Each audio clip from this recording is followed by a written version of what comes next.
Bueno, en primer lugar, agradeceros a vosotros dos, a Sandra y a Jorge, por estar hoy aquí en esta charla conjunta que vais a hacer sobre las bases teóricas de afectos y resiliencia.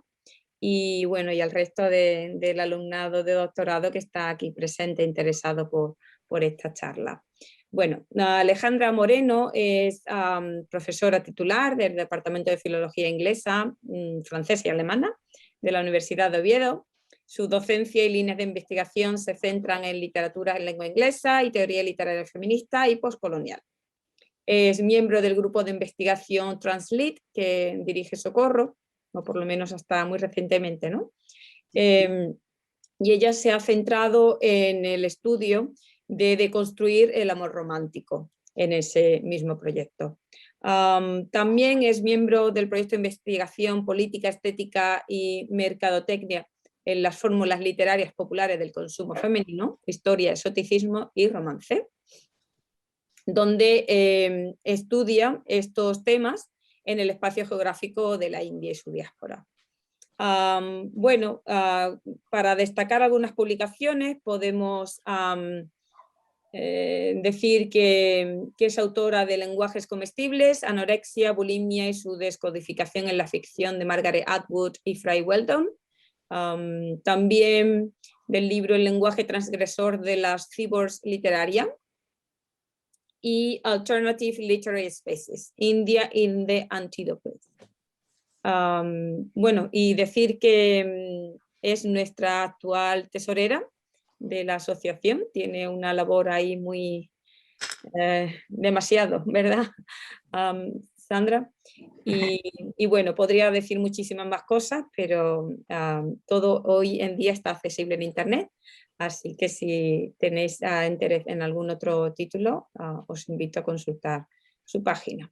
De Jorge puedo decir que es profesor de la Universidad de Salamanca, donde imparte asignaturas sobre literaturas postcoloniales y estudios culturales, y que su investigación académica se centra en los estudios postcoloniales y de género en India y su diáspora.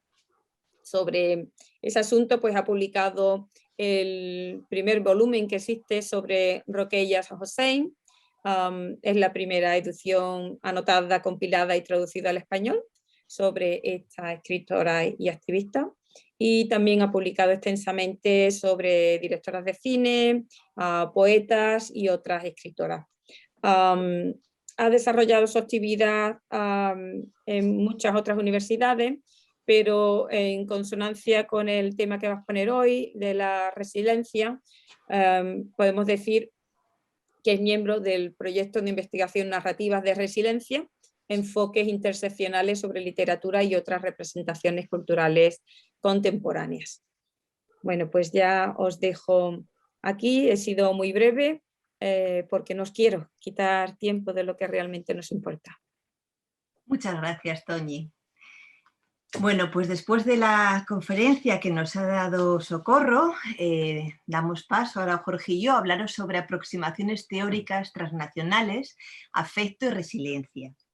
Algo que nos comentó, que se comentó Socorro, es la necesidad de no leer y olvidar, porque si olvidamos, invisibilizamos, si dejamos la ética a un lado, la necesidad de repensar y la necesidad también, entre otras cosas, de diálogo. Lo que Jorge y yo vamos a hacer ahora es un diálogo y vamos a tener ese diálogo sobre un texto fílmico que es Quiero ser como Beckham. Una película que los dos tenemos ya una relación académica y personal desde hace muchos años. Esta película de la que os hablaremos, que espero que muchas y muchos hayáis visto, salió en el año 2002. Claro, estamos en el año 2021. Lo que hemos hecho Jorge y yo es en el año 2002 ver la película, analizarla en diferentes foros académicos y también pues, en un bar hablando sobre ella desde un punto de vista crítico y cómo la teoría va evolucionando y cómo también como doctorandos que fuimos, como doctores que ya somos, también repensamos la película, analizamos nuevas teorías y es lo que os vamos a traer hoy aquí. Vamos a ver cómo ha sido esa evolución teórica y cómo la película la vamos a analizar desde un punto de vista de los afectos y la resiliencia, porque tenemos poco tiempo para hablar de ello y queremos centrarnos en eso. Somos conscientes, tanto Jorge como yo, que, ahora va a comentaros Jorge el resumen de la película, pero somos conscientes que muchos de los términos que vamos a utilizar, claro, son términos que en este curso de doctorado partimos de doctorandas y doctorandos con diferentes disciplinas, ¿vale? Diferentes áreas. Por tanto, va a haber términos que Andrea ya no gusta mismamente, ya, como sabemos, su investigación de poscolonial, teoría poscolonial, pues ya ha trabajado, pero otras personas igual no. Entonces, os avisamos que vamos a hacer un repaso y a veces vamos a pasar de forma muy rápida por diferentes términos y estamos, bueno, pues dispuestos a, esperemos no ocupar toda la hora, no lo sé, no prometemos nada, pero para que luego podáis hacer preguntas y poder pues repetir o profundizar en aquellos términos que sean necesarios para vuestra investigación. Porque esta charla está dedicada para vosotras y vosotros, para vuestra investigación y poderos ayudar un poco en ella, aportar nuestra píldora académica. Jorge, si puedes, por favor, hacer un resumen para aquellas personas que ya han visto la película. Hola, espero que se oiga y que se vea el PowerPoint, ¿verdad? Perdonad, romper. Gracias. Pues buenas tardes a todas, a todos, buenos días, buenas noches, desde donde se nos vea.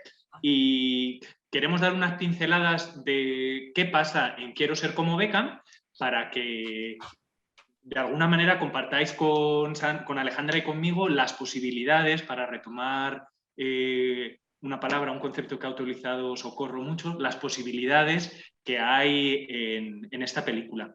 Voy a robar 30 segundos y es que es verdad que Alejandra y yo hemos comentado y hemos debatido sobre esta película en muchos escenarios y que siempre hemos descubierto cosas nuevas y que siempre nos hemos descubierto de manera nueva con ella. Entonces, el resumen de la película va conectado con esto, porque la película trata de Jasminder Bhamra, Jess, en su abreviatura, y cómo se descubre como mujer británica de ascendencia india. Jess sueña con convertirse en David Beckham. Ella quiere jugar para el combinado nacional de Inglaterra y marcar un gol. Es su gran pasión.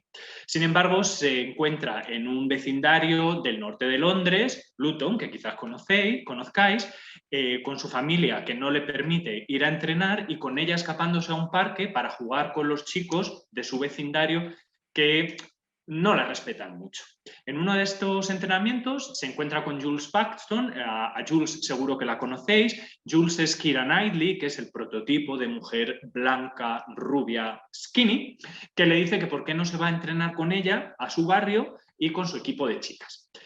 Jess escapa y conoce a su entrenador, que, ojo, es Joe, un entrenador irlandés. Jess comienza a escaparse, comienza a jugar para este equipo, pero al mismo tiempo esta línea temporal del escape, de mejorar en el fútbol, de una nueva situación para ella, va correspondiéndose en el tiempo con la boda de su hermana. La hermana de Jess es Pinky Bhamra, que está cumpliendo su sueño de casarse con la gran transgresión que va a hacer en su vida, que es que se va a casar con amor. La familia Bhamra y la familia Jules, la familia Paxton, las familias de Jess y de Jules, comienzan entonces a entremezclarse en las vidas de Jess y de Jules como seres individuales y también como esa nueva comunidad, en ese equipo en el que juegan juntos. Y la película muestra cómo al final quizás Jess es capaz de marcar un gol, ayudada por Jules, por el personaje interpretado por Keira Knightley, y de alguna manera cumplir el sueño de, no vamos a hacer el spoiler total, de la posibilidad de estudiar, trabajar y ganar dinero en un oficio que quizás no estaba correspondido para ninguna de las dos con sus trayectorias distintas. Entonces, dentro de este resumen, quizás os encontráis la idea de, pero esto no es sobre India, este curso de doctorado no es sobre India, o ¿por qué esta película para hablar de los estudios sobre India y aproximaciones transnacionales?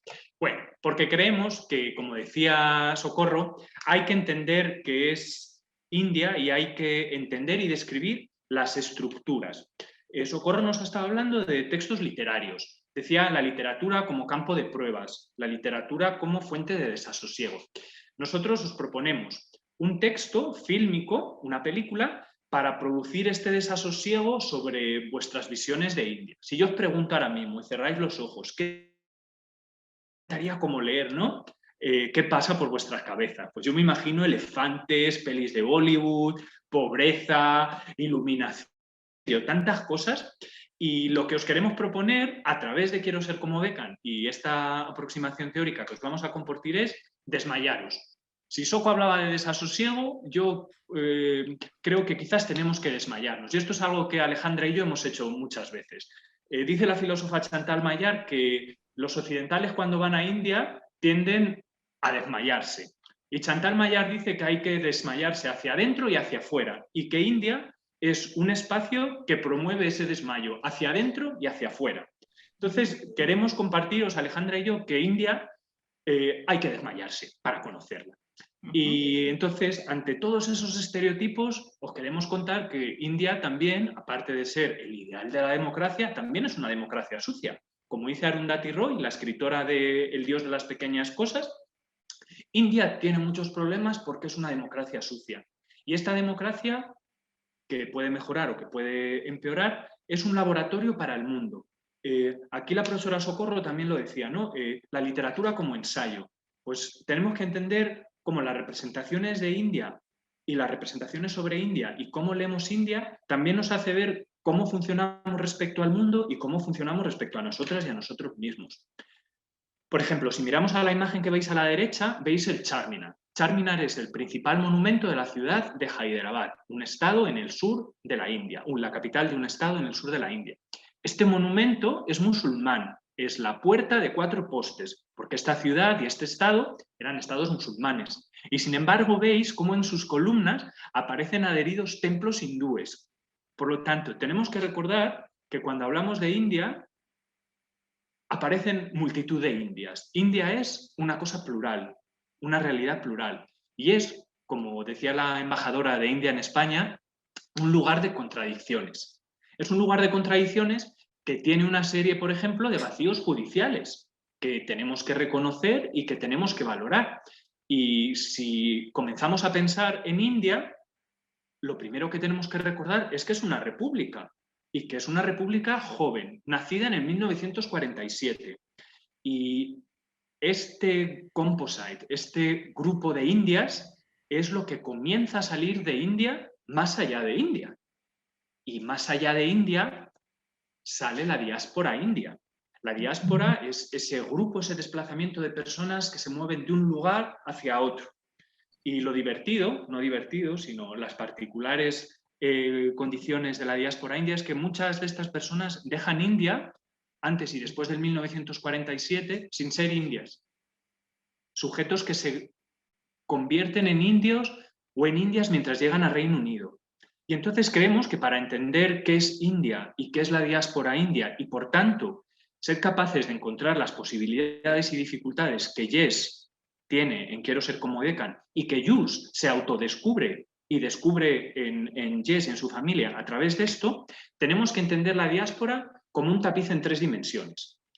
Cuando comentábamos esta charla, este diálogo, Alejandra y yo, pues ella y yo siempre jugamos con esta idea de que normalmente en la diáspora vemos lo que se ve por fuera, la punta del iceberg, ¿no? Pues imaginaos un tapiz como el que veis aquí, esta representación gráfica de All Hands on Deck de las Singh Sisters. Pues vemos por fuera multitud de culturas, multitud de vestiduras, una canción Bhangra, un Om, Bollywood, etc. Pero, ¿qué pasa si vemos cómo los hilos se entrecruzan en ese tapiz? ¿Qué pasa si vemos qué hay detrás, debajo de esa superficie de agua? ¿O qué pasa si cuando entramos en la diáspora empezamos a correr telones? ¿Verdad? Vemos distintas realidades y nos encontramos a nosotras y a nosotros mismos descubriendo nuevos espacios, encontrando desasosiego, encontrando sosiego y desmayándonos. Entonces queremos... Hablábamos de telones. Exacto. Los telones, porque además algo que queremos que veáis es cómo la directora está jugando con la espectadora, con el espectador. Porque si bien en el año 2002, cuando esta película fue un boom, lo que se analizaba era el sujeto híbrido. ¿de acuerdo? Un sujeto que de repente, bueno, pues está en el Reino Unido, padre y madre de la India, y se siente pues que en casa está en un ambiente de la India, pero luego va al instituto o va a jugar y siente el que no pertenece, ¿no? El no pertenecer. Entonces, lo que está haciendo la directora, años más tarde lo estamos viendo, después de repensar y repensar la película, es que no solamente es tan sencillo como aquí tenemos el sujeto híbrido al final, que asume, que interioriza de una cultura y de otra, y ya está, porque nosotros mismos celebrábamos este sujeto híbrido. No, lo que está haciendo es complicar mucho más las cosas, está abriendo los diferentes telones, permite que nosotras como espectadoras veamos entre bambalinas lo que está pasando, que no solamente afecta al personaje principal de la película y a los otros personajes, sino también que afecta a la audiencia que está viendo esta película y me hace repensar mi ética y, como veremos más tarde, mi concepto también de la felicidad, ¿no? Entonces, muy bien traído aquí el tapiz en esas 3 dimensiones y los diferentes telones que se van abriendo y que esperamos en estos 40 minutos que nos quedan seguir abriendo los telones. Exacto, y el primer telón que abrimos aquí es cómo la diáspora, Alejandra, la representamos o la entendemos también como este árbol baniano, ¿verdad? Que vemos aquí. Exacto. Este árbol baniano, bueno, es no solamente verlo en imagen, sino que verlo en la realidad, ¿no? Si tienes la oportunidad de verlo, vemos, aquí sería la visión, el argumento de ese sujeto híbrido, ¿no? Porque vemos como un tronco principal. Pero si miráis atentamente, si hacemos una lectura contrapelo de esta imagen, lo que vemos son diferentes ramas que van hacia arriba, pero también van hacia abajo. Y esas diferentes ramas también lo que hacen es sus propias raíces. Lo que está haciendo es de construir una raíz inicial, principal. Deconstruye, que eso es el problema que tenemos aquí, es la diferencia entre la primera generación y la segunda generación. La primera generación llega al Reino Unido y se asienta en esa raíz. Pero ¿qué pasa con esas diferentes ramas que parecen frágiles, pero que son muy fuertes, son muchas al mismo tiempo, la convivialidad, ¿vale?, de todas esas ramas, que lo que van a hacer es de construir el primer telón que vemos. Ya tenemos uno. Entonces, esta película, tenemos el ejemplo de este banyan tree, un árbol baniano, donde tenemos que fijarnos ahora en las ramas más, en teoría, parece frágiles, pero que no lo son. Para ello, vamos a trabajar diferentes términos cuando vamos analizando esta película. Estos términos, como dijimos al principio, puede que ya los conozcáis, como es el que utiliza Paul Gilroy de roots and roots, ¿vale? Muy bien en inglés, la raíz y la ruta, porque las raíces vemos en el árbol baniano cómo las voy poniendo ese sujeto globalizado o un sujeto planetario donde voy poniendo mis raíces en la ruta, a lo largo de la ruta. Obviamente, la raíz no solamente del sujeto desplazado, sino al espacio donde llega, va a hacer que el nativa, también esa raíz se vea que tiene otra a su lado que está modificando la suya propia. Exacto. Sí, y a este espacio al que se está refiriendo Alejandra es a lo que denominamos espacio de diáspora, donde entendemos la diáspora como un espacio ES, no como un lugar. Entendemos que el lugar ofrece cierta seguridad, la seguridad de las fronteras, la seguridad, yo recuerdo ahora otra vez a Socorro, del monólogo, de la visión única. Sin embargo, el espacio nos permite encontrarnos a nosotras mismas y a nosotros mismos, darnos significado en un espacio que engloba muchas posibilidades, estas confluencias de las que hablaba Alejandra, y muchas posibilidades y diálogos que dan lugar a este tipo de identidades, ¿no? ¿Cómo podemos llamar a estas identidades, Alejandra? Claro, porque estas identidades son identidades fluidas, como nos dice Irene Pérez Fernández. Son unas identidades que siempre están en proceso, porque being es el verbo, el sujeto, es un verbo que está continuamente siendo modificado. Y aquí quiero comentaros cómo cuando yo empecé a realizar la investigación de mi tesis doctoral, me acuerdo encontrarme con textos de Henry Bergson, que decía que el pasado no era estático. Claro, aquí es cuando te sientas a pensar, ese tiempo que nos decía Socorro, ¿no? De cuando tienes tiempo en tu investigación para pensar, aunque parece que no lo tenemos, pero ahí lo tenemos en este periodo, y dices, ¿cómo que el pasado no es estático? Si el pasado ya ha pasado. Claro, pero es que el sujeto va evolucionando y cuando repensamos el pasado, experiencias vitales que hemos tenido, las vemos desde la distancia, con experiencias vitales que hemos tenido que nos van cambiando, y entonces ese pasado sí que lo cambiamos también, ese recuerdo, algo que nos parecía que era, bueno, imposible de soportarlo, como con los años, pues claro que lo soportas, ¿no? Y sigues evolucionando. Claro, las identidades fluidas, aquí estamos, porque algo que queremos también deciros es que nuestro bagaje hasta ahora, estudios postcoloniales, estudios de género también en mi caso, y la importancia de pensar en esos fluidos, ¿no? Mujeres, fluidos. Y claro, es una metáfora preciosa porque los fluidos son capaces, pensar en nosotras mujeres con sangre menstrual, etcétera, la cantidad de fluidos que tenemos, y esos fluidos son capaces de entrar, de penetrar incluso en esa raíz que veíamos del banyan tree tan dura y tan estática. Por tanto, tenemos que pensar en este personaje, en Jess, como una identidad fluida, como una identidad que se está modificando. Pero aquí os decía que la diferencia de pensar la película en el año 2002 y 20 años más tarde, que 20 años no son nada, y darme cuenta cómo esas identidades fluidas no solamente transforman al personaje principal, sino que transforman a todos los personajes de su alrededor. Y especialmente, como os voy a explicar más tarde, a su padre, a su madre, a su familia. Personajes que yo había dejado al lado, pero que a través de la teoría de los afectos me doy cuenta de la importancia que tiene. Porque la historia está ocurriendo. La historia está ocurriendo ahora, como dice Homi Bhabha. La historia deja de ser su historia para pasar a ser la historia de ella, her story, para pasar a ser their story. Y en ese their story es donde estamos, si bien al principio en la imagen que habíamos puesto de la portada, la familia por un lado, el irlandés, fijaros en lo transcultural, ¿no? El transnacional, el irlandés, la británica y la persona diaspórica. Ahí tenemos ese trío, pero donde el blanco predomina. Pensábamos siempre en la película desde términos dicotómicos. Es ahora, 20 años más tarde, cuando la visión que os queremos traer es más alejada, porque history, their story is happening now. Exacto, exacto. Y esto nos hace repensar la película, ¿no? Y repensar cómo vemos ahora a la mirada. Quiero ser como Beckham en el 2002 hizo que, por ejemplo, la teoría de Samuel Huntington del Clash of Civilizations, del choque de las civilizaciones, se desmontara. ¿Por qué?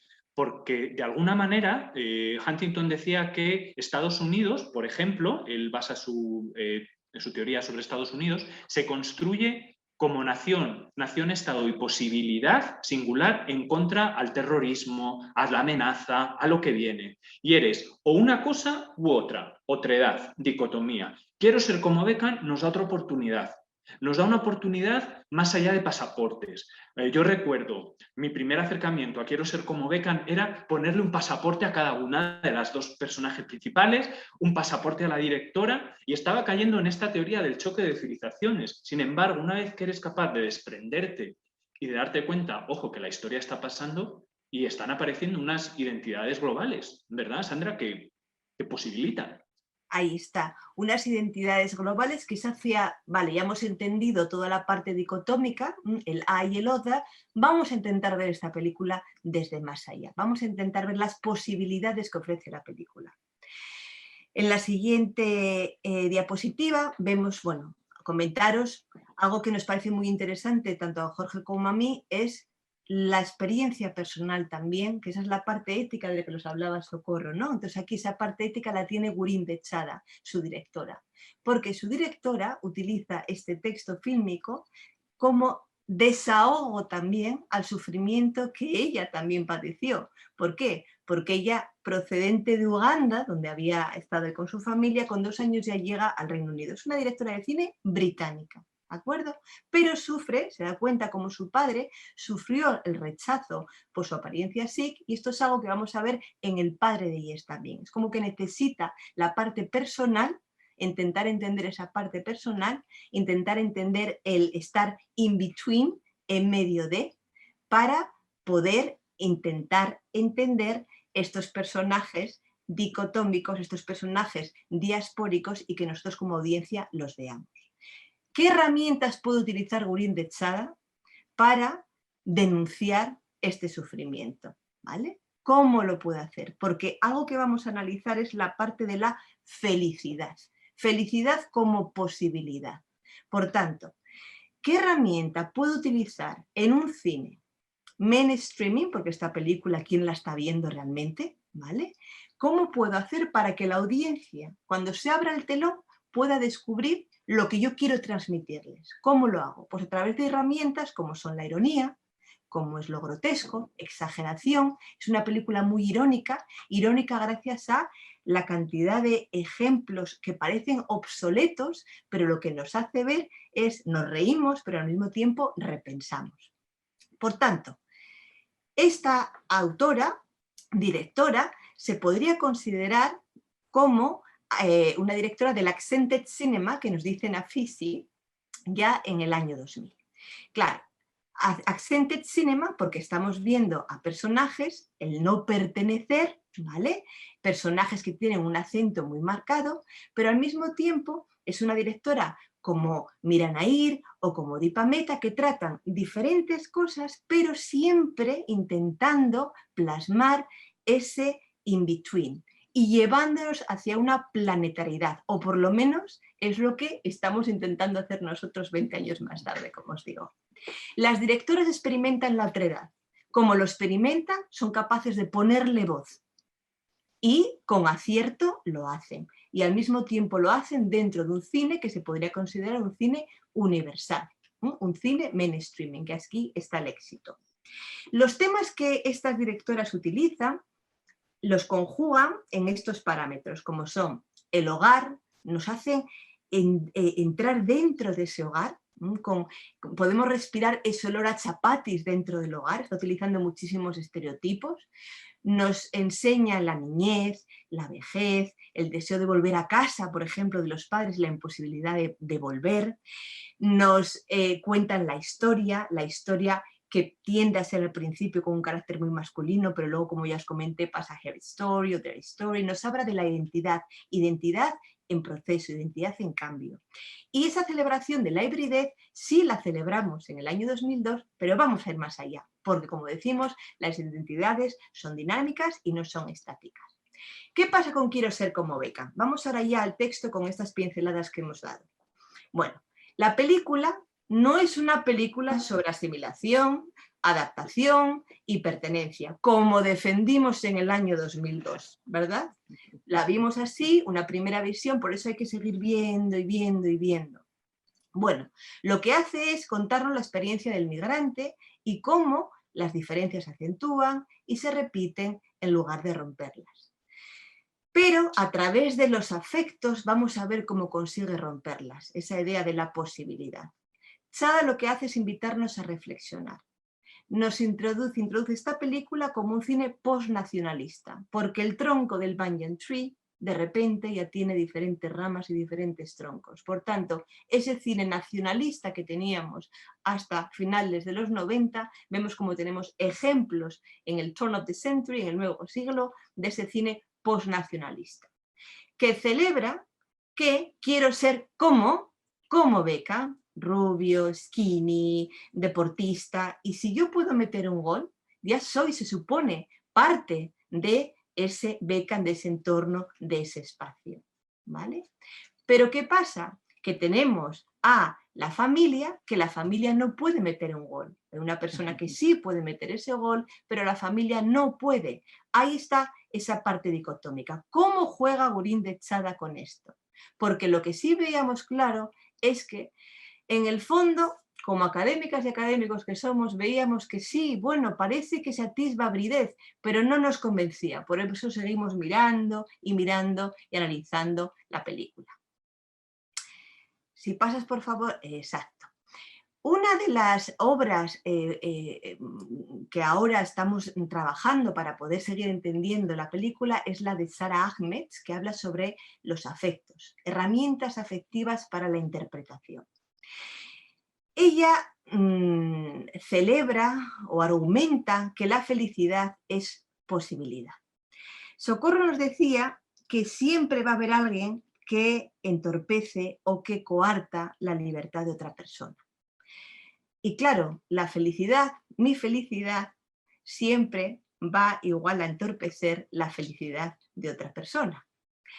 Sara Ahmed nos dice que los objetos ya vienen con connotaciones positivas o negativas. Si yo marco un gol, en este caso Yes marca un gol, sería feliz. Pero claro, si Yes marca un gol para su madre que quiere que se case y que haga chapatis, pues no es felicidad. Entonces tenemos, de nuevo, la felicidad y la infelicidad. Entonces en nuestra investigación veíamos que volvíamos a caer en esa dicotomía. Pero, siguiendo a Sara Ahmed, vete un momentín por favor atrás, Jorge, la felicidad actúa como un propulsor que permite entregarse a los sujetos a la futuridad, dejando el pasado atrás. Claro, Yes consigue por fin ese pasaporte del que nos habla Jorge y marchar a Estados Unidos a jugar. Claro, tiene que marchar a Estados Unidos, tiene que emigrar de nuevo, esa transnacionalidad, tiene que emigrar de nuevo también a una universidad donde me imagino mayoritariamente blanca, ¿vale? Ahí está la parte blanquecina todo el tiempo imperante, pero ella se entrega a la futuridad, pero no solamente ella, sino también su padre, su madre. Centrémonos en el padre. Bueno, Sara Ahmed nos habla de la nostalgia, el migrante nostálgico. El migrante nostálgico es imposible que alcance esa felicidad, argumenta. ¿Por qué? Porque estamos siempre pensando en el pasado, y ese pasado es estático. Henry Bergson, el pasado estático. Tienes esa idea en la cabeza. El padre de Gurím de Echada sufrió rechazo, llegó al Reino Unido y sufrió rechazo por su turbante. El padre de Yes sufre rechazo por su turbante y dice, yo no quiero que mi hija sufra lo que yo sufrí, pero al mismo tiempo quiere que su hija sea feliz. Entonces, lo que está haciendo Gurím de Echada es plasmar el sufrimiento del personaje padre, le permite a ese sujeto nostálgico adentrarse en la posibilidad, reconciliarse consigo mismo y decir, bueno, pues mira, yo fui infeliz, pero tú, si quieres, mete ese gol. Y entonces, Yes mete el gol, se va a Estados Unidos, no sabemos si va a ser feliz o no, pero consigues un personaje que lo que hace es que el padre recupere la felicidad, siga su camino, ese sujeto cambia, y ella al mismo tiempo es como que se reconcilia con ese pasado, adentrándose a la futuralidad. Fijaros en esta cita, en la siguiente cita, que está aquí está. Bueno, no está en esta otra, gracias. Mirad, el padre dice, de adolescente en Nairobi, yo era el mejor lanzador rápido de la escuela. Bueno, esos malditos goras del club se burlaban de mi turbante y no me dejaban jugar. No quiere que Yes termine decepcionada como yo. Pero luego le dice, bueno, pues quiero que dé pelea y quiero que gane, ¿vale? Lo permite. Si volvemos a la de atrás, aquí lo que vemos es cómo los afectos están deambulando todo el tiempo por los espacios dicotómicos que veíamos en ese año 2002, que prometen libertad, pero que gracias a los afectos y gracias a repensar la felicidad, terminamos analizando la película, viendo la película como no si hay hibridez o no, sino como una entrega a la posibilidad porque otras formas de ser son posibles. Seguimos en la siguiente y aquí ya dejo paso a Jorge que os hable sobre la homotopía. Luego, bueno, podemos volver atrás, hacer preguntas, porque ya veis que yo misma, bueno, pues he ido saltando las diapositivas según me iba entregando al diálogo. Creo que estás mute, me parece. Sí. ¿Ahora? Uy, no sé dónde le he dado, perdona. ¿Se ve, verdad? Sí. No sé qué está pasando ahora. Sí, ahora se ve. ¿Me veis, verdad? Sí, sí. Perfecto. Alejandra nos estaba hablando de que Yes se entrega que Jess es capaz de estar en dos mundos al mismo tiempo, que se amplían las posibilidades de Jess, y creemos que Quiero ser como Beckham es una manera de desinstrumentalizar la homotopía. Porque ¿qué es la homotopía y cómo se puede instrumentalizar? Pues la homotopía implica estructuras binarias donde lo heterogéneo no es posible. O, lugar, telón. No hay posibilidad de ir más para allá. Sin embargo, como podemos ver en la instalación de Anish Kapoor, To Divide, que tenéis a la derecha, este tipo de dicotomías, este tipo de no posibilidad, de lecturas estáticas, de pasado, pesado, crea dolor, crea violencia y fundamentaliza e instrumentaliza violencias. Sin embargo, pensamos que Quiero ser como Beckham describe muchas posibilidades y describe personajes que son resilientes, que sobreviven, que van más allá, que se repiensan en términos de felicidad y posibilidades y que por lo tanto son capaces de transformar y transformarse. Para esto creemos que es muy interesante aplicar el término teórico o las herramientas teóricas de la resiliencia. La resiliencia es una palabra que o vende muchas camisetas o produce un rechazo total. Entendemos la resiliencia más allá de la wonderfulización. Alejandra y yo vemos la wonderfulización como, por ejemplo, esta marca que utiliza este nombre y que dice: has tenido un día de mierda, pero acuéstate y te levantarás genial. O acuéstate una siesta y ya verás qué bien. Tómate un café. No. Esto es una manera de entender la resiliencia en la que simplemente se sobrevive. Nosotros queremos ver la resiliencia como una herramienta teórica dinámica que nos cuestiona esta supervivencia y nos cuestiona que, no, si estoy cansado no me vale con tomarme el café, quiero cambiar las cosas que me hacen tener un día, perdonad el lenguaje, de mierda. Por lo tanto, la resiliencia, que es un término biológico que empezaba a utilizarse para valorar y evaluar la capacidad de los elementos naturales, una planta, por ejemplo, para acumular energía en momentos de dificultad, deformándose, pero volviendo al estado anterior una vez que la presión ejercida desaparece. La resiliencia, desde este sentido biológico, comienza a ponerse de moda, fue de hecho en el 2012 la palabra del año, porque quizás comienza a vertebrar la posibilidad de ir más allá del sustainability, como podéis ver en el titular de abajo, a la resiliencia. Más allá de la supervivencia, quizás podamos repensar distintas maneras de desahogarnos, de buscar ese desasosiego, de marearnos. ¿Ok? Entonces, Marianne Hiss en 2014, en la charla inaugural de la convención del MLA, dice que la resiliencia como herramienta moviliza el contexto histórico, teórico y activista de nuestras investigaciones. Y nosotras y nosotros, como profesoras y estudiantes, podemos recalibrar conversaciones, analizar problemas sociales y ver este sentido, por ejemplo, que yo tengo anotado aquí de Socorro, de deberes y elecciones, ¿no? Cómo la resiliencia nos hace quizás entender que no basta con sobrevivir, que quizás queremos elecciones más allá de deberes, vayamos de la moral a la ética. Y creemos que buscar narrativas de resiliencia o promover narrativas de resiliencia, leer, ver, nos da la posibilidad de ejercer una serie de estudios de narratología en torno a las distintas maneras de representar. Esto, a su vez, facilita que se puede contar y que hay maneras de contar como posibilidades, hacia una planetariedad, algo que Alejandra y yo no veíamos al principio, hace 20 años, cuando nos acercábamos a Quiero ser como Beckham. Esta lectura de la resiliencia como una herramienta teórica que va más allá de la supervivencia, de alguna manera se está enfrentando, está desafiando a la resiliencia neoliberal, que dice: tranquila, te has salvado tú, un aplauso, sigue para adelante. Y promueve una resiliencia que es transformativa y que es psicosocial, que busca la resiliencia como una herramienta de recuperar, renovando y reorganizando después de una dificultad, algo que va más allá de la mera supervivencia. Dice Susie O'Brien que nadie puede ser resiliente por sí solo o por sí sola y que la resiliencia, esta herramienta teórica, nos va a permitir evaluar si ha habido transformación, si ha habido revuelta, si ha habido renovación o si ha habido una ausencia de estas actividades de cambio.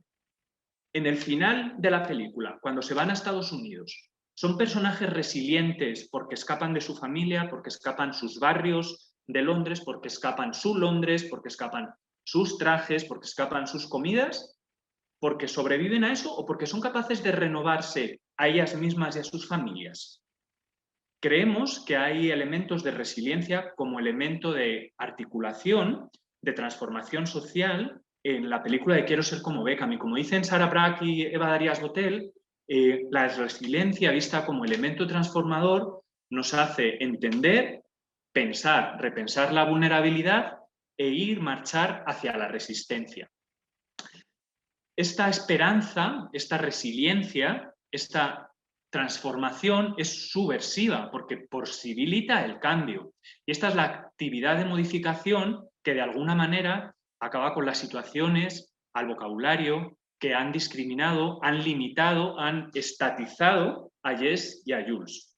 La falta de esperanza, como dice la escritora Anuradha Roy, Anuradha, no Arundhati, de otra manera facilitan la violencia, pues aparecen tensión, aparecen miedos, aparecen dolores emocionales, aparecen esos deberes de los que hablaba Socorro frente a las elecciones.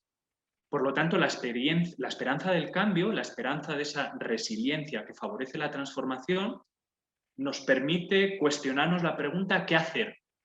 Y en los personajes de Jess, de Jules, de sus familias, de sus vecindarios, de su planetariedad, nos permite ver ¿qué hacen? ¿Dicen que no? Como dice el Killjoy Manifest de Sara Ahmed. ¿Son capaces de decir que no? ¿Vertebran algún tipo de activismo, de un acto contestatario para establecer redes de corresistencia? La película empieza con Jess esperando, soñando a ese póster, a esa figura de David Beckham que podéis ver en la línea de abajo, en la foto de la imagen de la izquierda. Ella parece que reza. Sin embargo, respecto va avanzando la película, Jess es capaz no solo de chutar un gol por ella misma, marcar un gol, sino marcar un gol en táctica y en estrategia con sus compañeras de equipo y que ese equipo marque un gol. Hay una serie de actos contestatarios, por tanto, que podéis ver en esta evolución del personaje de Jess, que crean espacios de cambio dentro del ámbito doméstico de Jess, dentro del ámbito comunitario en el vecindario indio de Jess y dentro del equipo en el que Jess juega. De alguna manera, lo que hace Jess es favorecer, junto a Jules, lo que Leanne Simpson describe como constelaciones de corresistencia. Jess no es resiliente por sí misma, no solo transforma su espacio, sino que transforma todo lo que hay alrededor.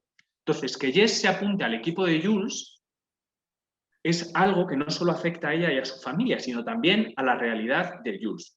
Es verdad, sin embargo, y esto es algo que Alejandra y yo hemos debatido mucho, en muchos momentos Jess cede a tres estructuras de poder, que son la comunidad, la familia y el ámbito educativo. ¿Por qué se tiene que ir a Estados Unidos a una universidad, como ha dicho antes Alejandra, blanquecina? Pero, sin embargo, creemos que hay, de alguna manera, dentro de cómo está descrito el personaje de Jess, algo que alberga y favorece la esperanza. Y esta esperanza es la que permite buscar un espacio alternativo que engloba unos riesgos, como es el paradigma de ir a Estados Unidos, pero que permite posibilidades, repensar.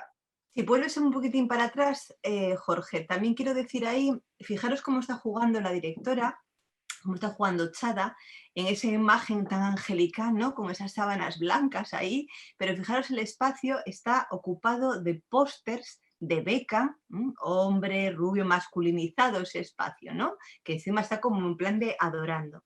La segunda imagen tenemos ese pastiche de la parte doméstica, la ropa, los saris, esa parte más de casa, pero un espacio abierto con el balón. Están jugando la directora con los dos. Y en la tercera tenemos ese espacio de sororidad, ese equipo de mujeres pues que están unidas. Sí es verdad lo que hablábamos, que se van a Estados Unidos, pero también recordar lo que hemos dicho del Accented Cinema. Está lanzando este mensaje a un público espectador que está acostumbrada a ver ese gap year que se hace en el Reino Unido o esa posibilidad de marcharme con una beca a Estados Unidos. Por tanto, no puede romper tantos moldes, pero solamente con esas 3 imágenes lo está haciendo. Tenemos que saber leer entre líneas. Y también tenemos que saber que lo que hemos traído aquí es no qué significado tienen las emociones en este caso, sino qué es lo que están haciendo las emociones para que estos personajes, no solamente Jess, que era el personaje que todas y todos analizábamos, sino el resto de personajes, porque ahí está esa ética, esa empatía, donde todos y todas se van modificando, ¿no? Entonces, ¿qué están haciendo las emociones para que todas ellas se entreguen a esa futuridad? Y también quiero decir cómo Jorge comentaba la parte de cómo no habíamos visto la planetariedad. Obviamente porque en el año 2002 no estábamos trabajando en ello, ¿vale? Entonces, claro, esto es una idea de que estáis trabajando vuestras tesis doctorales. ¿Cómo va a llegar un momento en que hagáis esa defensa de vuestra tesis? Otro tiempo en que también queráis separaros de esa investigación, ¿vale? Porque igual se necesita mentalmente y luego cuando le retomáis vais a ver cosas pues que ya no diríais 20 años más tarde, como es el caso nuestro de la planetariedad. Pero claro, de aquella no estábamos estudiando ni nuevo materialismo ni nada, entonces no podíamos. ¿Y cómo podemos otra vez rescatar este texto y verlo de diferentes formas? Y aquí también quiero deciros, como ejemplo, cuando yo hice la tesis doctoral sobre Margaret Atwood, claro, Margaret Atwood, ¿cuánta gente ha trabajado en Margaret Atwood? Entonces era como otra tesis más sobre Margaret Atwood. Y yo me preocupé como investigadora diciéndome que a ver si va a ser verdad que voy a decir nuevo. Hay muchísimas cosas nuevas que se pueden decir como investigadoras e investigadores. Fijaros, mismamente de aquí, de esta película que hemos tratado desde el punto de vista de los afectos, fijaros las imágenes que hemos seleccionado como posibles temas. El lenguaje textil. Se puede hacer una tesis doctoral analizando Quiero ser como Baker, fijándose en ese lenguaje textil, aquí claramente dicotómico, ¿no? Pero al mismo tiempo esa sororidad, curiosidad. Fijaros, un artículo que puede ser exclusivamente sobre ello. Otro ejemplo, la parte de la sororidad, estudios de género aplicados a esta película. Jorge, el activismo y las estrategias de disidencia, como Jules y Jess en este momento en el que Jess está en la boda de su hermana, agarra la mano de Jules y las dos se enfrentan a sus familias, a la comunidad, atentas a lo que está ahí detrás y dicen no. Espacios liminales, y aquí por ejemplo es el espacio, en este caso del aeropuerto. Cuando yo pensé en titular esta imagen como espacios liminales, me refería más bien al avión, cuando ya estás en el avión despegando, ahí tenemos la historia de Spotted de Rockington Mystery, ¿no? Cuando están despegando y de dónde eres, dónde estás realmente, porque ya estás en el aire despegando, el avión ya no está en suelo inglés, ¿no? Entonces, ¿de dónde eres? Porque claro, el aeropuerto, y más ahora en tiempos de COVID, pues telita, porque ya no solamente tu pasaporte, sino que vamos a tener que llevar un pasaporte de vacuna. Entonces, claro, eso es muy complicado, pero también se podría analizar esta película desde esos espacios liminales que deconstruyen las dicotomías estáticas. Sí, de hecho, y esto os estoy revelando secretos, mientras estábamos preparando esta conversación, aquí Alejandra y yo estuvimos un rato largo hablando de algo que no habíamos visto y era la hostilidad y la hospitalidad que van relacionadas con este aeropuerto y cómo las dos, de alguna manera, establecen estrategias individuales y estrategias colectivas respecto a eso. Algo que nos lleva a ver que el final de la película va más allá de la dicotomía y nos permite ver identidades individuales, familiares, que son modificadas. Y aquí tenemos una nueva realidad en la que los padres de Jess, los padres de Jules, el entrenador, el amigo de Jess, se enfrentan a una nueva realidad una vez que ya no están. Efectivamente, sí. El amor romántico, claro, la película también la podemos analizar desde ahí, intentando buscar qué efecto tienen las emociones, ¿vale? ¿Qué están haciendo las emociones ahí? Y cómo está jugando Gurrín de Echada, juega mucho yo creo, también para vender a ese público ese amor romántico para poder vender la película. Pero bueno, si somos capaces de verla a contrapelo, pues bienvenido sea para poder ver más allá. Otro tema, lo grotesco. Bueno, este personaje es la verdad que para una tesis en sí misma, ¿no? La cantidad de estereotipos, sobre todo políticas corpóreas, el rechazo que siente hacia la hija, las dos madres también, una y otra. Tenéis que volver a ver la película desde este punto de vista, de lo grotesco. Y desde lo grotesco, que aquí aparecen las amigas de la hermana de Jess, que aquí están sentadas en el banco, ¿no? Descritas desde esa exageración, desde ese estereotipo, desde la manera de querer ser, pues como las canciones de las Spice Girls que suenan, ¿no? Y que se mezclan con las canciones de Bangra, etcétera, ¿no? Pues desde ahí, como en esta imagen, Jess dice, no. Ella es vista como lo grotesco, pero ella es capaz de definir a las amigas de su hermana que se ríen de ella por jugar al fútbol como grotescas en sí mismas. Y de ahí Jess se queja y es capaz, disculpad, de ser una killjoy, de cuestionar la felicidad. Daos cuenta, hemos estado hablando de las posibilidades de la felicidad y también las posibilidades de desmontar esa felicidad. Creemos que también se puede leer el personaje de Jess desde el Killjoy, algo que también tiene sus posibilidades. Una felicidad construida, porque como decíamos, la felicidad sin felicidad ya viene con sus propias connotaciones. Entonces, claro, hay que repensar esa felicidad. Otro tema de investigación, el deporte como lenguaje. Ahí tenéis otro artículo que se puede sacar de esta película. Otro más. Comida como lenguaje. En esta película se puede respirar, lo que os decía antes, olores diferentes. Fijaros la cantidad de imágenes que tenemos ahí de comida como lenguaje, lo importante de la comida.